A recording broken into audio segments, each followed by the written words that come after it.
Good There morning. we go. This is the Blaine's World podcast that can be found each week on Facebook, YouTube, and LinkedIn. You can also listen in on Spotify or Apple Podcasts. And pretty much you can find us if you want to. Just look up my website as well, blainesworld.net, and you'll be able to see this show when it airs. I'm your host, Blaine Greenfield, and I'm here in my Zoom studio in lovely downtown Fairview, North Carolina. Each week, we focus on positive news and information about people and organizations in both Western North Carolina and throughout the country. And to that end, it's my pleasure to introduce one of my friends who's been on the show several times, and he is TJ Shimeld. And TJ, you can wave to all your fans and friends who are watching this. Okay. Hello. Okay, Nice and I to think see you again, Blaine. Okay, I think I should mention, I think it's TJ, your 23rd or 24th time. No, I haven't been on that many times. Yeah, something like that. But I should mention that I've had the pleasure to get to know you a little bit over the last couple of years. I've also been a real thrilled to see you as a magician, and I always get a kick out of seeing you. I never get tired of watching you perform.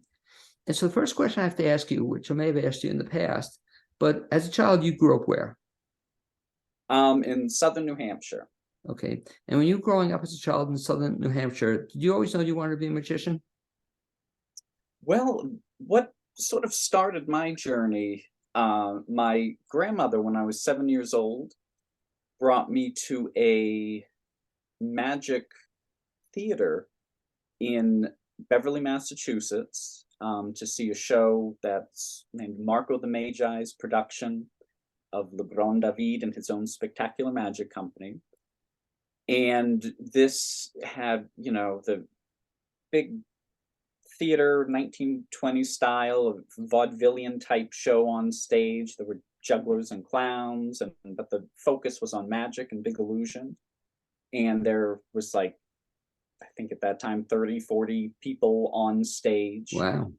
And a full 2-hour stage spectacular with beautiful costumes and backdrops and hand-painted props.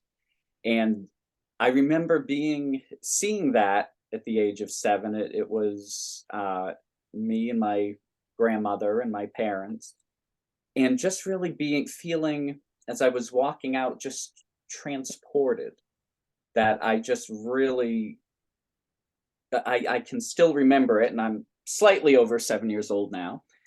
And it was just this feeling that I needed to not only find out more about, but see how I could deliver that feeling to others. I got a book at the library the very next day, by a wonderful writer, Walter B. Gibson, and learned all I could about some sleight of hand things. And I was just starting to borrow more and more books from the library, requesting them from other libraries. And that Christmas, I got my first magic set. And then that was it. I was off and flying. By the time I was 11 years old, I was doing magic professionally, doing birthday parties and different events for nonprofits and church groups and schools. And it just kept going. Do you remember the first college? Do you remember the first trick you ever learned? One of the first tricks I learned from that very book. I do a lot, and there is actually a trick in that book which I actually have with me that I could show you. Oh, I'd love to see it. Yeah. In my magic bag here, we have a couple of ropes. There's the medium rope, the long rope, Right, and the short rope. And one of the things I have done with magic, as I said, this was one of the first tricks I had learned, and it's one I still teach in all of my magic classes, and is in one of my books. I've written books about magic as well. And this one is one about sort of perception, how we see life and see each other. And it actually goes with the short and the medium and the very long. Reminds me of a child that I had grown up with was very creative. And he always looked at life a little bit differently. And looking at these ropes, he didn't see them as three unequal ropes. He saw them as three equal ropes.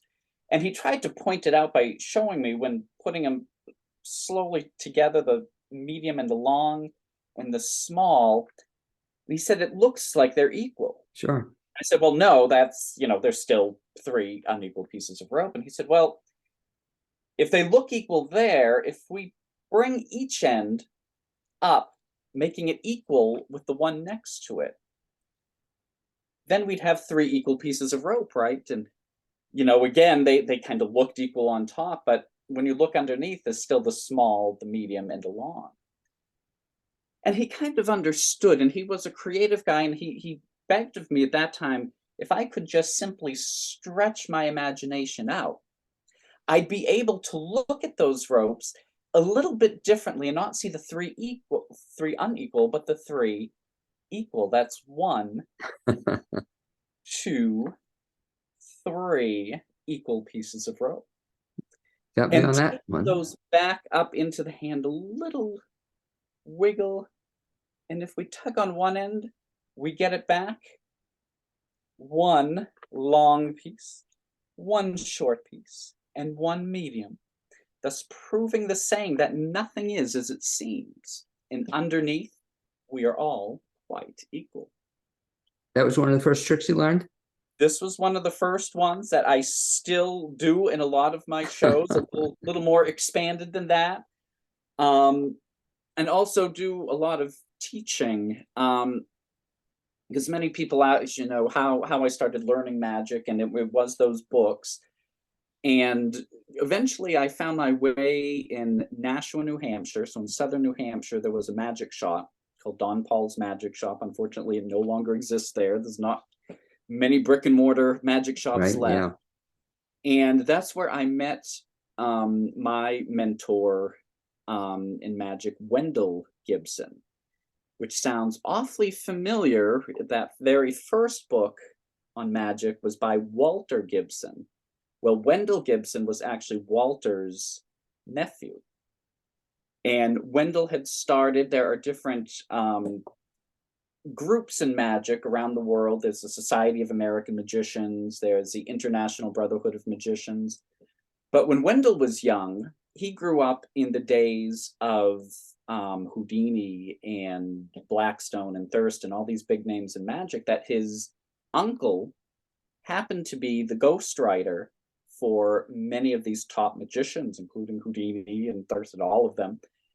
And Wendell, as a child, Walter would go into a magic shop in New York, and Tannen's Magic Shop in New York and in Philadelphia. But Wendell wasn't always allowed in because he was a child. And back then, the secrets were very contained. And as Wendell grew older, he started the Society of Young Magicians as part of, for children, under the umbrella of the Society of American Magicians. And so I joined Assembly number 1 of the Society of Young Magicians. And during that time, the president who worked with Wendell to get this established was Cesario Pelaez, and his stage name was Marco the Magi, who was the creator, Marco the Magi's production of Le Grand David and his own spectacular magic company that I saw at age 7 that got me into magic to begin with. So it's very interesting looking back, all of these connections of these people that start overlapping, as if it always felt like this path was there for me. And it was just me finding it and all these connections. The sad thing about that story, though, is that I guess eventually you got kicked out of the Young Magicians group. Yeah, this is true. As I got older there, Wendell recognized in me that I was a writer, and like his uncle, Walter Gibson. And in fact, Walter Gibson had created the first double identity superhero, was the Shadow. Oh, sure. Being in radio, who knows what evil lurks in the hearts of men, the shadow knows. Well, Walter Gibson was one of the original writers, actually wrote the majority of the pulp fiction novels of the shadow. And he always brought in elements of the magician that, at least in the books, the shadow didn't cloud men's minds to disappear. He would wear black, and he'd stand in a black corner. And that's a well-known illusion in magic, is black on black can't be seen very well. So the shadow would use these magicians' tricks, very similar to how Batman never had any big superpowers, but would use gadgets and things. Well, the shadow came first, and Batman and Superman and everything else kind of came after. And so I felt very privileged to be kind of part of that world. And Wendell asked me to write the newsletter for the Assembly #1. And eventually I went as a teenager, to Tannen's Magic Camp in Long Island, New York, and learned from some of the greats of magic. That was a wonderful experience there, that I went back several times and then became a junior counselor once I aged out of that. So from the very beginning, Wendell instilled in me that, not only to be the best performer I could be, and exposing me to all these other magicians, but being able to give that back to the next generation and to help them. Because magic, we have YouTube, we have all these other ways of learning nowadays, but the thing that's missing is that, magic was really that apprenticeship from Walter Gibson and taught Wendell Gibson. Wendell himself, because of Walter, was in the big stage show of Harry Blackstone Sr., knew Harry Blackstone Jr. And then, him teaching me and a bunch of other kids growing up. And that was the encouragement, is how can we give that back? TJ, let me ask you a question. You're giving me an idea here, which is always a good thing. And that is, if somebody wants to learn magic, and I'm going to speak to you about this off the air, I guess you said you can read a book, but that's not been effective for me. Can you learn to be a magician, or I guess people do by YouTube clips, or do you, for example, you mentioned you do teach magic and giving me an idea. What's the best way to learn magic? Well, you can, as I put it, you can learn the secret to a magic trick on YouTube. You can learn how it's done. You can see how I did the ropes. You can see the secret. But just because you know the secret, that doesn't mean you're a magician. And it's really working with mentors, the old apprenticeship type thing, where you learn how to present the magic. The Legrand David show is a wonderful example, in the vaudevillian style and all that. And as you see, I have taken from that the different costumes I wear when I'm performing, because it elevates the magic to another level.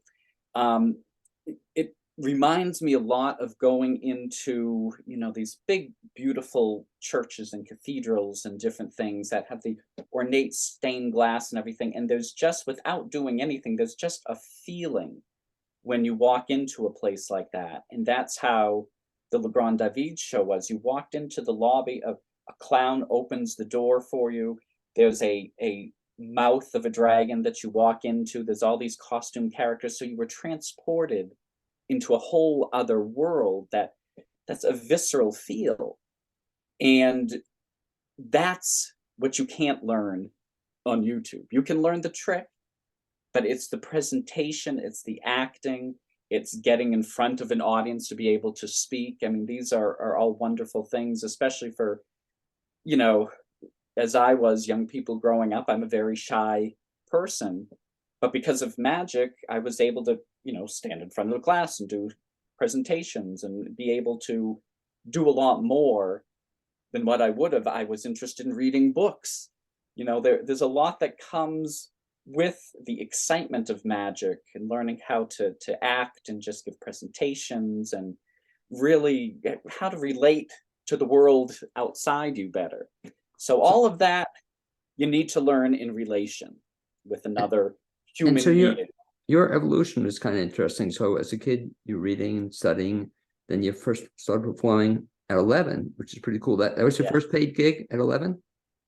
11 years old. Yeah. It was a That must have birthday been, party I'm around the looking, corner from my house. I'm looking where you are. I don't see I don't see the framed dollar bill or whatever you got paid. Do you still have the check or the first check? I do not, because I was 11, so that money probably went right back into buying magic tricks, Well, things like that. you're surprising me though. Here I thought this was all magic. And now you're telling me people buy this stuff, or I thought it was all That is right. magic. That is right. And in fact, that bag I was using, this Right. bag is my very original one. So this is over now 30 years ago. I believe I was 12 or 13 for Christmas. I got this, was bought at Don Paul's Magic Shop there in Nashua. So I have tried many other bags like this, but this one is now an antique that I will still use in every show because I love it. That's so cool. It's a great story. And you bring it out, your first magic trick. So after you started performing at age 11, you performed through high school. Tell me the evolution of then, how it got to where you are now. Yep. So I went to college at Tufts University and studied psychology and community health. And one of my main goals going off to college, my grandmother had bought me these 3 peas in a pod that were juggling balls.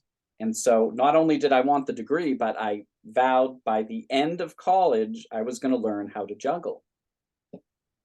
Well, as encouraged by Wendell to do my writing, I started back then in college. I was working with Wendell. Actually, the year before I went to college,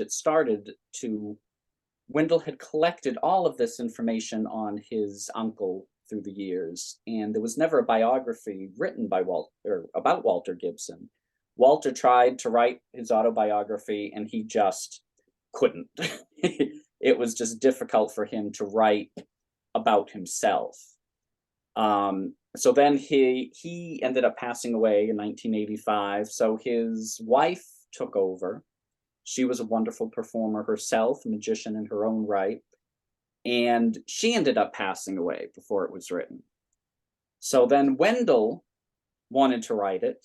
He recruited me to help him out, and I went through all the piles of stuff and organized it and took notes. And, this was back before the internet was big. So, I had to really visit libraries and request documents and go see different things. And Wendell was alive long enough to see the very first chapter that I wrote, and then he passed away. So I don't know if it was a curse or not that all these people kept dying before they wrote the book, but I survived, thankfully. But as you talk about it, I'm a little concerned here, so I don't think I'm going to ask you write my life story. I'm not going to tell you the end of that story. So. Right. No, but I did end up, and thanks to Tufts University, I was able to do a class with one of the deans of the colleges to write this book, to use it as class credit. I was able to get a few grants. Great. To go visit the Condé Nast collection of Street and Smith, who published The Shadow, and see some of the original Shadow novels, and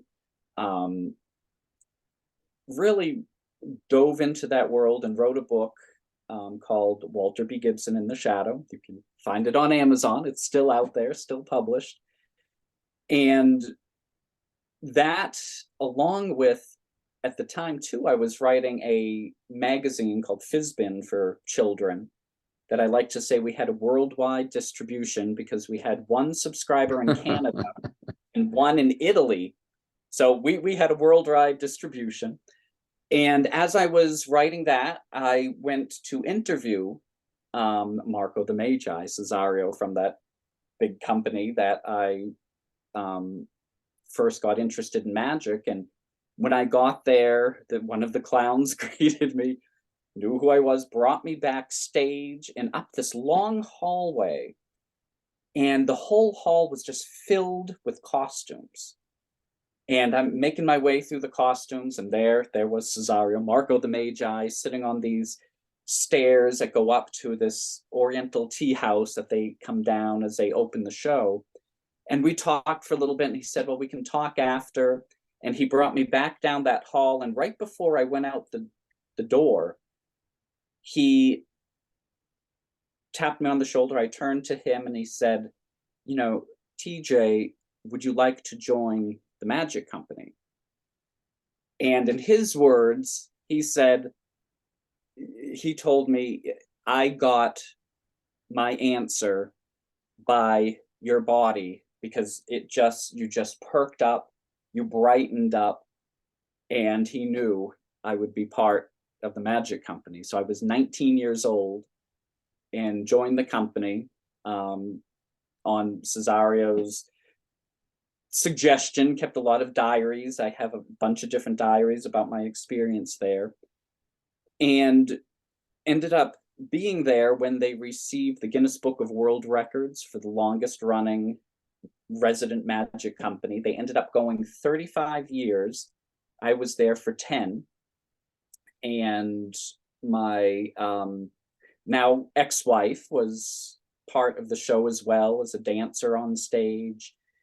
And in the 35th year, after Cesario had passed, I took my child, who was then 7 years old, along with my then wife and my mother-in-law, so grandmother, sat and watched the Le Grand David show. And it was that whole circle, that it was me at 7 with my parents and grandmother, and here was my child at 7, her parents and grandmother. And it turned out that was the very last show. They decided to close after that. So I think it's been 10 years now since they've closed. You mentioned your son. Did he become a magician, or is he? He has performed on stage with me. Yeah. When he was younger, he's very much interested in writing, and has kind of taken that path now. He's 17 years old. So it's a different path, but that was one of the things growing up. My parents were terrified of getting up in front of people. They could not understand how I could do this. So I learned my way, the hard way, in getting there. And I learned too that it was something for my child that I wanted to aid in whatever the interests were. There was a season that, came around with me of all my school shows. I go around to different libraries and schools and do educational shows to encourage kids to read. And there was one season he came with me. He had the rings, the linking rings, these rings that magically link together and unlink, and helped me with that, which was a wonderful experience for both of us, and have some wonderful pictures and memories of that. But he's his own person, wants to go off and do other things, but he's very involved with the other things, and which I know we're going to be talking about. And let me fast forward a little bit, because it segues into some of the other things we'll be talking about. One having to do with a mutual friend of ours, and Ricky Boone. And I'd like to just have you talk a little bit about, first of all, your relationship with Ricky and how you met him. So I think that's how I met you the first time. You were with Ricky, he was doing a show or something. And you were telling about the book you wrote about Ricky as well. And why don't you talk a little bit about that? So when I moved down here to North Carolina, of course, the first thing I look up is magic shop, and I found Magic Central in Asheville, Weaverville Road. And going into that shop, there were all of these trophies and different things, all labeled, first place by Ricky D. Boone. And the little guy up in front was in a wheelchair. Others have described him as looking like a little ventriloquist dummy sitting in a wheelchair. It's only 4 feet tall. And this was Ricky Boone. And I was kind of amazed that, this guy could accomplish all of this from a wheelchair.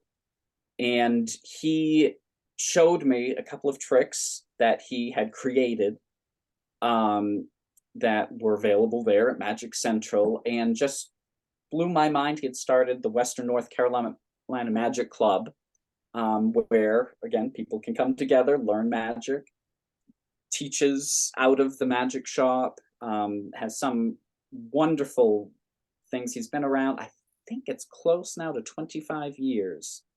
He's had the magic shop, and he is one of the last brick and mortar stores. And I was really intrigued by his life, and we did get together, and this is the book there, The 4-Foot Giant and the Vanishing Wheelchair. And I really wanted to write about Ricky, and interviewed him and people around him for a year, and came up with this. He was never supposed to live past the age of 4.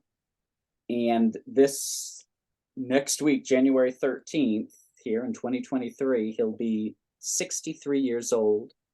He has survived a rare heart virus that attacked his heart. He's survived brain surgery. He was supposed to be out a long time ago. And we actually used this book as the beginning to a nonprofit, the Vanishing Wheelchair. And Ricky had magic. That's what he kept him going, that he learned when he was in high school, and that kept him going in life. And a lot of other people with disabilities that he grew up with in a special school at that time in Asheville, after they graduated, they didn't have anything else, and a lot of them passed away. But Ricky had magic. There was a friend of his at that school as well, Randy Crane, who has spina bifida and walks with crutches, and he had taught himself how to play the piano. He could listen to a song and just play it. And so we wanted to give an opportunity to other people with disabilities to be able to find what their passion was by teaching skills in the arts. And so that's what the Vanishing Wheelchair does. We've combined now with Magic Central. 2 doors down from the original magic shop, we have a little theater space. We perform there every second Friday of the month at 7:30. Tickets are by donation. And we give an opportunity at that show for people who have learned some magic from us or whatever their talent to kind of perform for a smaller audience. And we do go out to church groups and other larger venues and do mutual fundraiser shows where we provide, a full hour-and-a-half stage show, and we split the ticket sales 50-50 with that nonprofit. So this is the book that really launched it, and we're excited because this January 13th happens to fall on Ricky's birthday.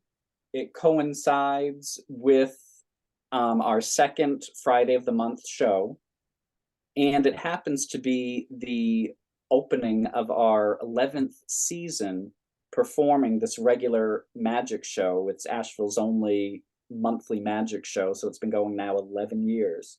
And can I have you back up just a second, TJ, because I'd like to, first of all, recommend the book highly, because I got it several years ago per your recommendation, read it, loved it. So just hold the book up, first of all. It's The Vanishing... it's called the 4-Foot Giant and the Vanishing Wheelchair. Okay, and it's available by TJ. Spelling of your last name is, you can see it on screen. It's S as in Sam, Himed. And if folks want to get that book, what's the best bet? Well, there's a couple ways. You can find it on Amazon, so you can get the softback or a digital version. Also, if you want it signed, you can come into Magic Central there at 175 Weaverville Highway.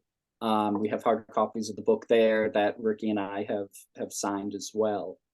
And that does have all the profits from the book go to the nonprofit. And we're all volunteers there at the Vanishing Wheelchair. And you can also go to our website, vanishingwheelchair.org, and be able to order a book or give a donation, or there's a few of Ricky's magic tricks for sale on there as well. And talk a little bit about then the fact that you have this upcoming show. Will the book be available at the show as well? Yep, we will have copies of the book there. And this is also a mutual fundraiser show for the Vanishing Wheelchair and for Ricky Boone. He had a fall in May, the beginning of May, being transported in a vehicle, and had kind of crushed his throat and caused him to not be able to eat well, and he got pneumonia twice. He's been in and out of the hospital all year.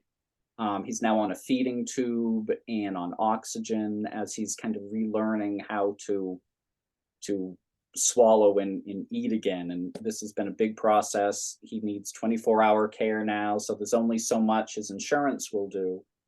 So many of us have been volunteering to help him out. He does get some nurses that he pays them as well, but he hasn't been able to be at the magic shop. He's been homebound, so we've been trying to keep the shop open for him. So, we're doing this show as also a fundraiser to help Ricky, and to anyone interested too of helping Ricky Boone, going to Magic Central or online for magiccentral.com. And just purchasing any magic or anything, all of that helps, Ricky to keep his dreams alive. And about the show, if you would, you said it's on the 13th. Talk about where and when and those kinds of details. Yeah, so it's Friday the 13th. It's at St. Mary's Episcopal Church on Charlotte Street, in Asheville, North Carolina. And it'll be starting at 7:30. We have a multitude of magicians there. Some coming up. There's Nick Carrick, who's in the Charlotte area, is driving up to be able to be our opening act. We have some local magicians, Eric Schweitzer and Brian Hilleman. And Brian is actually our vice president now with the Vanishing Wheelchair. So he'll be there, and it'll be a very fun night celebrating Ricky. While Ricky has been in the hospital, he created a new magic trick that he's going to attempt his first time back on stage since May to do it that night. So we're hoping he's feeling well enough to be there, and to be able to, he's going to be there, but to be able to perform is a whole other question. And folks want to get information on the show, what's the best bet? Yeah, so vanishingwheelchair.org. Okay. You can purchase tickets online, or they will be available at the door. We have a suggested donation of $10 to $20 for adults, $5 for children. But we don't turn anyone away. You give what you can and give what you want. Anything is appreciated. If you could, you mentioned off the air, there's one other trick you want to show me that had a tie-in to Ricky, or what was the relationship? Ricky, knowing, unfortunately, I wasn't able to be with Ricky. Today he wanted to be on, but he did send me this envelope, and he had a deck of cards that this is a trick that he created himself. And I'm sure, Blaine, you're familiar with cards here. Right. I'm gonna have you be my assistant. So Ricky made a prediction here. That's going to be hopefully the correct thing. We will put that there. So for this, we'll go through a quicker little version. So the cards, I'll give them a little mix. Now this again is Ricky's trick. So I'm not really going to do anything, Blaine. You're going to do it. Okay. So if it messes up, it's your fault and Ricky's fault. I'm completely blameless. So we're going to divide this up into 3 piles here. And Blaine, I'd just like you to choose a pile that we're going to keep. So we have pile 1, 2, or 3. You can just pick any one you want. I don't want to influence you in any way. I'll choose the one next to your right hand. That one. This one here? Yes. That is my right. Okay. We will get rid of these 2. Okay. And we'll try that again. We'll divide that up into 3 piles. We're working with very little here. Let's see. There we go. And again, 1 pile to keep. one, I'll still two, keep, I want to keep the one on the far right. I'll keep going. this one here. Yes, sir. Okay, that is good. We'll put those away.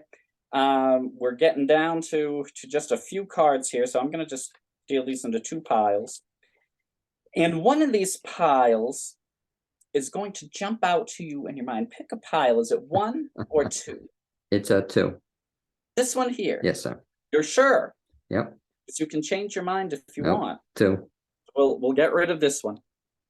And we're down to just 4 cards. And we'll give you a free choice, 1, 2, 3, or 4. I want to stick with 4. You're going to stick with 4? Yes, sir. And you're sure? Now, do you want to keep that? I want Or to do keep you want it. to get rid of it? I want to keep it. You want to keep it? Okay. We'll get rid of those then. So I didn't influence you in any way. You made complete free choice. Like I said, I don't really care because it's Ricky's trick. So, you know. And you landed on the King of Diamonds. Okay. Wouldn't it be amazing It would be. if this matched? Take a look. Let's see. I know it's a red card. Yep. And take a look. That's not it. The No. ace. You know, he's in a wheelchair. You could give him a break here. He's had a tough year. Close enough, right? It's okay. It's okay because he did, just in case something went wrong, he did send me his insurance policy. Because he is a magician. He's been doing it for 50 years, 60 years. He's old. He's really old. But he did say if something went wrong, just to check the insurance, because he pays great money for that. And there's your card, the King of Diamonds. Why, pretty cool. So you have to do me a favor and when you speak to Ricky, tell him thank you for sharing that trick. I certainly will. And this might be my first entry into becoming a magician here, TJ. You're so right. encouraging That's me. right. TJ, as we wrap up, let me just ask you to repeat then a couple of things. So the show is going to be on the 13th of this month, January. Yeah, Again, January 13th, 7:30. Right. St. Mary's Episcopal Church in Asheville, North Carolina. Again, you can buy tickets at the door or go to vanishingwheelchair.org. Okay. Same question too. If folks want to get in touch with you, find out a little bit more about you, what's the best bet? Yeah, the same website. You can get to my website. So through vanishingwheelchair.org. My stage persona, when I'm all dressed up, is Wendell Wandell. So I do have a website, Magic Wandell, WANDELL.com. So you can find me there, or, you know, even if you search my name, TJ Shimeld, or if you search Ricky Boons, it's easier to spell, BOONE. We're quite connected on the internet there, so you can find us there. Okay. Well, I'd like to thank you for being my guest on this edition of the Blaine's World podcast. I'd also like to thank my producer, Cappy Tassetti. And I'll say I hope to see you in the near future, maybe even on the 13th. TJ, you're the best. Thanks, man. I hope so. Thanks, Blaine. Okay.